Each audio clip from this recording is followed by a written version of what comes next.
किसी को दिल की गहराइयों से चाहती थी लता मंगेशकर। अधूरा रह गया था लता मंगेशकर का पहला प्यार।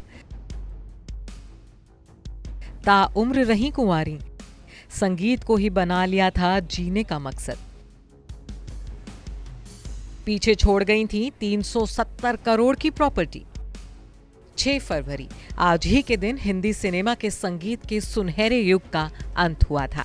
1 साल पहले आज ही के दिन भारत की स्वर कोकिला लता मंगेशकर 92 साल की उम्र में हमेशा हमेशा के लिए अपने तमाम चाहने वालों को अलविदा कह गई थी।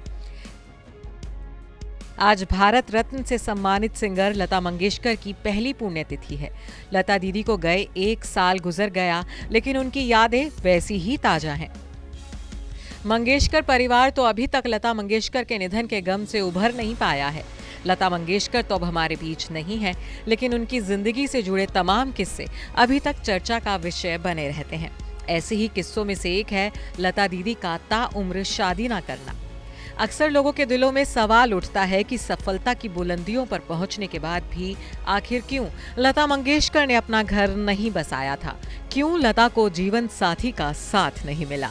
आपको बता दें कि ऐसा नहीं है कि लता मंगेशकर को कभी प्यार नहीं हुआ था। एक शख्स था जिसे लता मंगेशकर ने दिल की गहराइयों से चाहा था और घर बसाने के सपने भी देखे थे।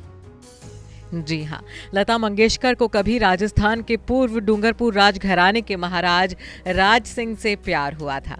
लता और राज सिंह शादी करना चाहते थे, लेकिन डूंगरपुर राजघराने के दबाव के चलते इनके प्यार को शादी की मंजिल नहीं मिली थी।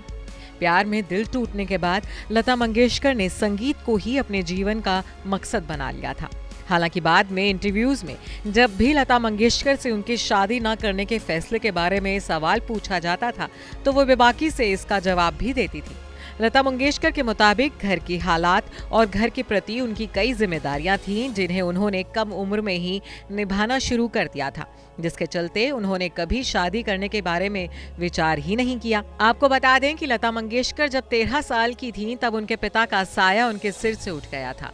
पिता के बाद वही थी जो घर में सबसे बड़ी थी, और इसी वजह से सारी जिम्मेदारियां लता मंगेशकर के छोटे कंधों पर आ गई। सिर्फ 13 साल की उम्र में वो कमाने लगी थी। कई बार शादी का ख्याल आता तो वो उस पर अमल नहीं कर सकती थी। भाई बहनों और घर की जिम्मेदारियों को देखते देखते ही वक्त चला गया और वो ताउम्र शादी नहीं कर पाईं। बता दें कि महज 25 रुपए पहली कमाई के तौर पर कमाने वाली लता मंगेशकर अपने पीछे करीब 370 करोड़ रुपए की संपत्ति छोड़ गई हैं।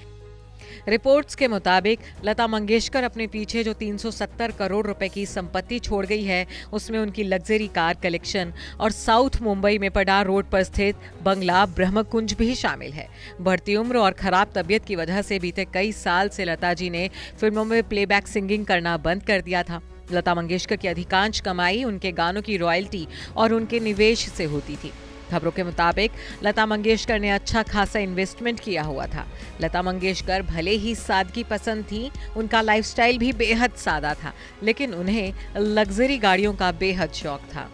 लता मंगेशकर ने अपनी सबसे पहली गाड़ी शेरवले खरीदी थी, जिसे उन्होंने इंदौर से खरीदा था। उन्होंने वो गाड़ी अपने मां के नाम पर खरीदी थी। इसके बाद उन्होंने एक ब्यूक और एक क्रिस्टल कार भी खरीदी। इसके अलावा उनके पास यश चोपड़ा की गिफ्ट की हुई मर्सिडीज कार भी थी। लता मंगेशकर को डायमंड ज्वेलरी का भी बेहद शौक था। उनके पास हीरो के गहनों का अच्छा खासा कलेक्शन था। Bureau report E24।